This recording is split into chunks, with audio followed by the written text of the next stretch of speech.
Good morning, everyone. Welcome to the Golf Race Fuels Racing Zone, presented by Stone Ridge Specialty Insurance and streaming live on TrackTune. I'm joined now by Pat Cyr, the race director of CASC.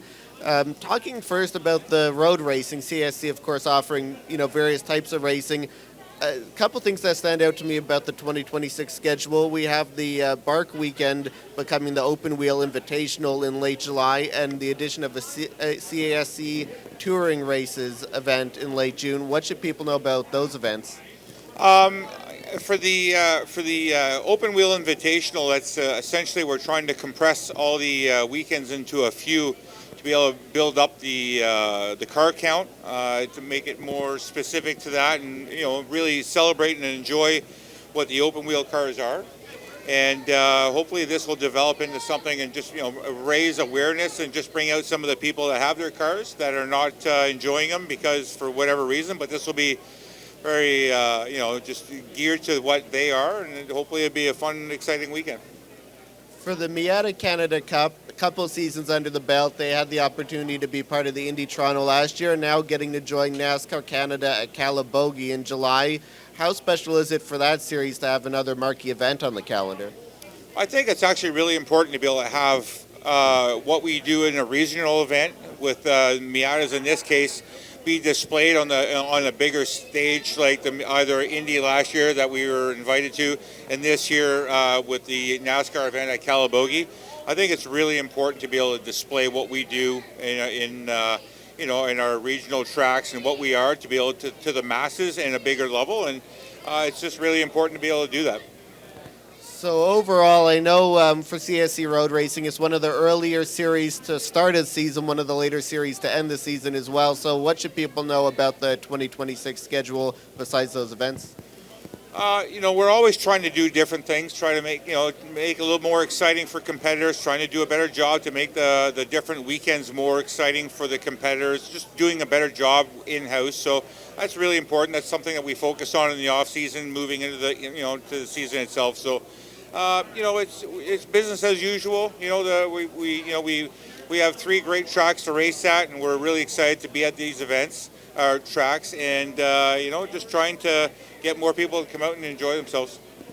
For the at the track experience for the fans and even for people at home, it's grown a little bit. I know there's been expanded social media, Rev TV broadcasts, and the track announce team as well. So what has that sort of growth looked like for the series at their race weekends? Well, it's basically the energy level of what we bring, right, for the competitors. So by doing that, like, there's better word of mouth. They're telling their friends and family to come and watch, and we're seeing a bigger draw for spectators, which is fantastic. And essentially, if you can get a spectator in to see the event, maybe they'll be interested in maybe racing or volunteering. So it's so again, back to the energy level between the announcing team, Rev TV. It's made a really big difference to what we see in numbers for sure. With the road racing, the Pirelli Grand Touring and Super Touring sprints are, I guess, the more faster, aggressive racing that we see out there. And traditionally, there's been GT1 through GT5 classes, but new for this year is GTU. What will that look like? So we're attempting something this year it's like a hybrid class. Essentially, the brackets within the sprints is a 3 or 4 second gap in between the speeds. The issue we were having in the GT1 class is the difference between, let's say, a slower car and a faster car in that class. We're talking 10 seconds plus. So what we're trying to do is we're going to make a hybrid class that's going to appease the people that are in that in-between space, because we want to keep it interesting for all those competitors as well. And it's not very, it could be a little disheartening to be able to be, put that time and energy and expense into a car and, finishing last all the time or, towards the back of the pack with that effort. And the reason is that there's some cars that are faster and there's like technology is moving ahead. So there's cars that are considerably faster. So we don't want that person that's already in that space to be, not wanting to come out anymore. Not only that, but there's competitors from other series that want to come out that have a car that might be in that no man's land. It's not very appealing right now for them. But with this new hybrid class, I think it's going to be more appealing for them. They're going to have better odds at doing very well in that class versus, competing against cars that are 5 to 10 seconds faster than what they are. Yeah, great opportunity to create more battles and more opportunities for drivers to win races and contend for championships with the year-end points. And another cool thing about CASC and the road racing is that it sort of gives everyone an opportunity no matter what they have. You have somewhere to race, so there's also open wheel, there's also prototypes. What are some of those other classes and divisions that are found at open wheel, or rather road racing weekends? So you got Miata Canada Cup, you got the sprints, you've got the open wheel. We have a new affiliate coming on board with Performance Canada Cup. So they're going to be that like a power to weight ratio racing. So for someone that's a little bit more geared to that, so we're gonna have them on board at some of our events as well. So, and then not to mention we've got VARAC, the 1600s, and we have the Formula Sprints. So we have a home for almost every type of car. You gotta pick where you want to be, and we'll do our best to be able to get you into a comfortable spot to come and race. In addition to these road racing weekends, there's also Ontario Time Attack, which is a little bit different in that the competitors are racing against the clock. How would you describe that series? Well, Time Attack is a great grassroots level to start.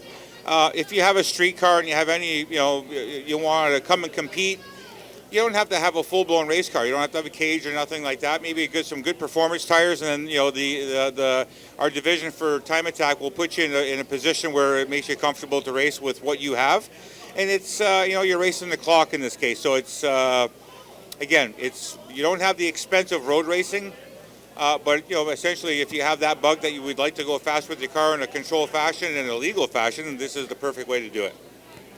I know they race a little bit differently. They also have the DDT track, for instance, that they use at CTMP. What does their schedule look like? I don't actually have what their schedule. I know there's a lot of opportunities to get on track there, and I definitely suggest people that if you have the bug and you have the interest to go do it, look up their schedule and try to attend some of their days that they're offering for sure. Another unique thing about CASC is they offer racing all year round, essentially, because you have ice racing for January and February when most everything is idle. I got the opportunity to check that out this year, and that was some wild stuff. What should people know about the ice racing? Well, it's the same thing as Time Attack. It's a relatively inexpensive way to get out and go play, and this is actually door-to-door racing, so that's actually really fun. And again, you can the cost to get into something like that, you can pick yourself up a $1,500 car, and with a slight modifications, you can be out there having a really good time. It's inexpensive to enter. So again, if you want to go door-to-door racing, it's relatively safe, comparable to other events. So again, it's a fun, inexpensive way to get out and go door-to-door racing. And also that it's on a man-made track. No worries about the ice on the lake. Minden Fairgrounds for every race. So, yeah, definitely a unique one to check out. There's a few different ways, and I remember you mentioning before the show that the big thing that CSE was trying to drive, big presence here at Motorama, is that there are a few different ways people can either get involved. They could come out as a fan, they can get involved as a volunteer, or they can get behind the wheel. So how can people get involved with CASC racing? Well, I mean, if you're here at the show, great. Come by the trailer. We'll be happy to talk to you about all the stuff. We have QR codes on our trailer. We have stickers we can hand out with QR codes. Basically, there's a drop-down menu to what your interests are. Either you want to spectate, you want to know where to spectate, how to even get to a track, where the tracks are located. So we'll help you with that. If you're past that stage and you would like to maybe volunteer, which is we're always in need of more volunteers to help. When it's obviously a big wheel, it's a big machine to turn, so we need lots of help. So that's, if you have the inclination to want to volunteer, we'll definitely welcome some people. And if you actually want to take that further step, is if you ever want to get into a car, well, we'll be happy to point you in the right direction to what your interests are, as either racing or lapping, time attack, ice racing, whatever you want. For yourself, too, in addition to being a race director, you also competed. You were a GT2 class champion last year in the Pirelli Sprints, and So having that first-hand experience as well as seeing some of the other classes on track, how would you describe the competition and the racing action at CASC? Well, the racing action is amazing. Like there's again, like you've got. It doesn't matter if you're racing at the front or the back. There's always someone basically to race with. So, and that's I think is the fun part as a competitor. All of our grids are pretty healthy, which makes it really good for the competitors to be able to play in whatever comfort zone they're in.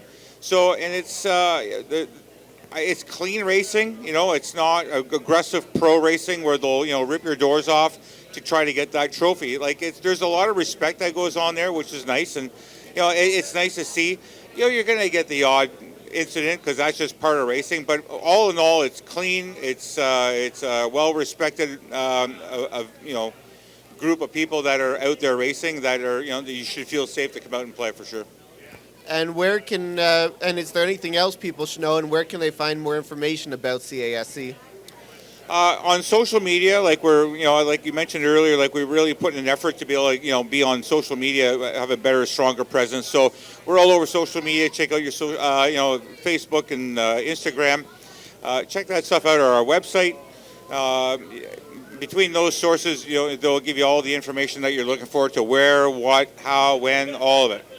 All right, Pat Cyr, Race Director, CASC. Thanks for joining me. Right, thanks, guys.